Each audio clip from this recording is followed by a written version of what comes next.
So welcome back to Sprague Homestead. So last week we were really good about getting videos out. We hit our top 5 Tuesday, we hit our rabbit Thursday, and then we did some sustainability stuff for Saturday. This week, we didn't do very well, did we? Well, you know us, if we're not filming, it's because we're actually out homesteading. So, I'm gonna get you caught up on what we did this week and where we're going from here. So one of the things we've done this weekend is yesterday, we choked.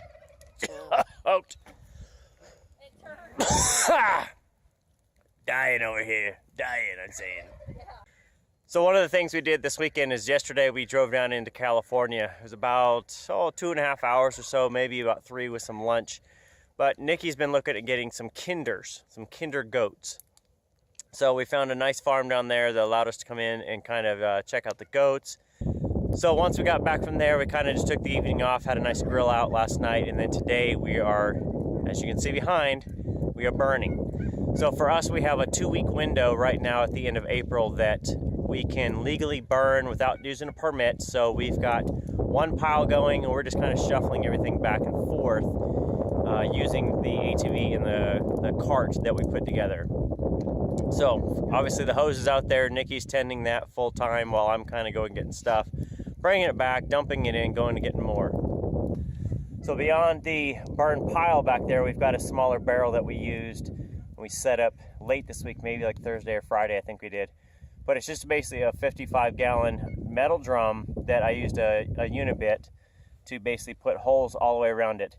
It's up off the ground on the blocks, and the holes are meant to allow air to come in, and as the flames and smoke go up and out, they basically make a vacuum, and they pull air in the bottom, and then the heat burns it out the top. So we've got a screen on top like you can see. So this is great for basically anything small you can burn that we can't cut up, that doesn't fit very well in the fireplace, because that's usually where we do our cutoffs and that. But this will take care of a lot of small stuff for us, and it's out in an area that won't catch on anything else, won't catch fire anywhere else, and we can just tend it and do that way. So now the cart I mentioned is something that we just picked up. We ordered, I think, 2 weeks ago, and we actually saw it first out of the Northern Tool catalog.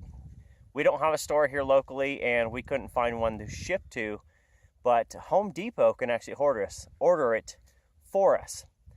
Now this is a Polar trailer. It's made by Clam Outdoors, so you can look that up, but it's a dual axle, big beefy tires. It's a plastic tub, and then we ordered the extra rack for it, so you can see there.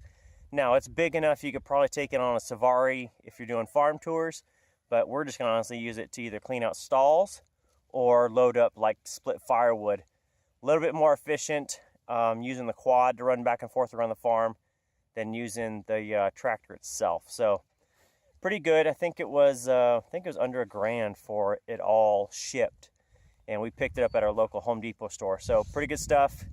We're going to use the heck out of this thing, but check them out if you want to. Clam Outdoors. It's the HD 1500 Polar trailer, and we put it together with simple hand tools. We'll try and throw a link down in the description for you if you're interested. Pretty easy to do. I think we did it in like an hour and a half together, and we don't put stuff together very well, but this was pretty easy. One of the great things Nikki's been working on is our chicken house. Now, we have 5 set in a row. Remember we showed you, I don't know how long ago it was, a couple months ago, that she was working on this, trying to get everything in. So she's got them all in. As you can see, we have some of our Javas in here. Now, the whole goal of these pens is that you can do everything externally the pen. You don't have to go inside. So, nest box for eggs. You've got a feeder. These are just a waterer we got from Petco. These are like a little animal, little dog, cat, whatever, that we've just got a bungee on, and then oyster shell. So 5 rows of chickens all the way in here, and they're in good shape, and then we need to finish the other side for the chickens. But very nice to be able to do this. Everything from the outside, quick, easy, check for eggs, look at it, and then you get to move on to your other chores. All right, so kind of the last thing we're going to show you is that our incubator, as you can tell, is jam-packed with eggs.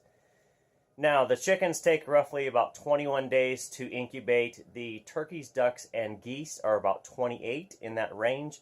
So for us chickens, as you can see, the bottom one down here is all chicken eggs. This week we're going to have a chicken population explosion. So once those are done in the next week, then we'll move on to the bigger birds, the ducks, the turkeys, and the geese. So we are about to be overrun with birds again, which is our typical spring flurry, as you'd say. So Nikki's got, this is a Brinsea. It's a cabinet one. It's the lowest power usage cabinet incubator we could find. And we've run this for 3 seasons already. This is, I think, our 4th. I think it's our 4th. But she's also, as you see up here, this is the humidity pump that feeds a tube down in there. So we've had really good success with this. Uses very low power, and with the humidity pump, it really does a really great job. Now, pretty expensive, so if you're looking for one, just know that these are you're going to pay for the quality out of them. But this thing has been fantastic. You set it, you forget it.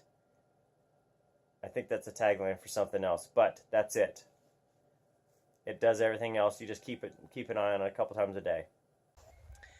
So that's all we've been up to this week at Sprague Homestead. Now, a funny story. Yesterday when we were going down through California, in Doris, you have to stop at an inspection station. Normally they ask, do you have any fruits and vegetables, anything like that.